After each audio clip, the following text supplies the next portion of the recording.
Hello friends, welcome to ஹனிச்சிட்டு.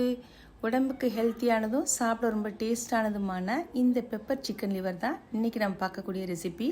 இந்த மிளகோட கார சுவையோடவும் chicken liver நல்லா வறுத்து செஞ்சோன்னா சாதத்துக்கும் சப்பாத்திக்கும் செம காம்போவாக இருக்கும். வாங்க என்னோடய ஸ்டைலில் வீட்லேயே ஈஸியாக எப்படி இந்த சுவையான பெப்பர் சிக்கன் ஃப்ரை செய்கிறதுன்னு பார்த்துடலாமா? அதுக்கு 250 கிராம் லிவர் வாங்கியிருக்கேன், சிக்கன் லிவர். அதை 2-3 தடவை நல்லா மஞ்சத்தூள் சேர்த்து அலசி எடுத்து வச்சுட்டேன். இப்போ இதில் ஒரு 10-15 ட்ராப் லெமன் ஜூஸ் சேர்த்துக்கலாம்.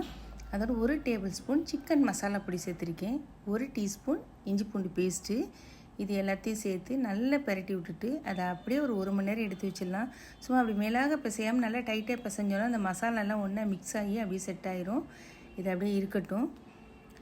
1 ஹவர் ஆகிடுச்சு. இப்போ நம்ம ஸ்டவ்வை ஆன் பண்ணிவிட்டு ஒரு கடாய் எடுத்து வச்சுட்டு 1 டேபிள் ஸ்பூன் நல்லெண்ணெய் சேர்த்துக்கிட்டு இந்த மசாலா பரட்டி வச்ச அந்த லிவர் எடுத்து இதில் சேர்த்துடலாம். இந்த லிவருக்கு நம்ம கடைசி வரைக்கும் தண்ணி சேர்க்க போகிறதே இல்லை. இந்த எண்ணெயிலே நம்ம நல்லா வதக்கி விட்டுட்டு ஒரு 2 நிமிஷம் நல்லா வதக்கி விட்டுட்டு நம்ம லோ ஃப்ளேமில் வச்சு மூடி வச்சிடலாம். ஒரு 5-10 நிமிஷம் வரைக்கும் அப்பப்போ அந்த மூடியை நம்ம ஓப்பன் பண்ணி வதக்கி விட்டுட்டே இருப்போம். ஒரு ஸ்டேஜில் அதில் இருக்க எண்ணெய் அப்படியே தனியாக பிரிஞ்சு வர ஆரம்பிச்சிரும். அது வரைக்கும் நம்ம இந்த லிவரை நல்லா வறுத்துருவோம் இந்த எண்ணெயிலேயே. இப்போது 1 டேபிள் ஸ்பூன் மிளகுத்தூள், 1 டீஸ்பூன் சோம்புத்தூள், 1/2 டீஸ்பூன் ஜீரகத்தூள், இது எல்லாத்தையும் சேர்த்து நல்லா அந்த சிக்கன் லிவரை மறுபடியும் நல்லா அந்த எண்ணெயிலே வதக்கி விட்ருவோம். நம்ம எண்ணெயில் எந்த அளவுக்கு வதக்கி விட்றோமோ அந்தளவுக்கு தான் நமக்கு டேஸ்ட்டு கிடைக்கும். பாருங்கள், இதுலேயே நல்லா ஒரு 3/4 ஈரல் நல்லா வெந்துருச்சு. இப்போது நம்ம ஒரு 4 டேபிள் ஸ்பூன் அளவுக்கு அதிகமாக புளிப்பு இல்லாத தயிர் சேர்த்துக்கலாம். இந்த தயிரை சேர்த்து நல்லா பிரட்டி விட்டுட்டு நம்ம சிக்கன் மசாலா பொடியில் கொஞ்சம் உப்பு சேர்த்துருந்தேன். இப்போ மீதி தேவையான உப்பு என்னவோ அந்த உப்பையும் நம்ம இப்போ சேர்த்துக்கலாம். உப்பு தூளையும் சேர்த்துக்கலாம்.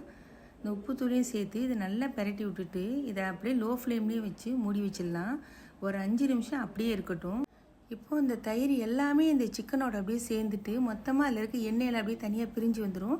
இந்த ஸ்டேஜ் வர அளவுக்கு வதக்கிட்டால் போதும். அவ்வளோதான், சூப்பரான pepper chicken liver fry ready ஆகிடுச்சு. இதை ஒரு பிளேட்டுக்கு மாற்றிட்டு இதை மேலே கொஞ்சம் கொத்தமல்லி தழை லேசாக தூவிட்டு தேவைப்பட்டால் நம்ம கொஞ்சம் லெமன் ஜூஸ் கூட அதில் சேர்த்துக்கலாம். சூப்பரான chicken liver pepper fry ready ஆகிடுச்சு. இது சாம்பார் சாதம், ரசம் சாதத்துக்கு செம காம்போ. கண்டிப்பாக நீங்கள் ட்ரை பண்ணி பாருங்கள். மறக்காமல் நம்ம வீடியோக்கு ஒரு லைக் பண்ணிவிட்டு உங்கள் ஃப்ரெண்ட்ஸுக்கு தேவைப்பட்டால் ஷேர் பண்ணிக்கோங்க. நம்ம சேனலையும் சப்ஸ்கிரைப் பண்ணிக்கோங்க. Thank you friends.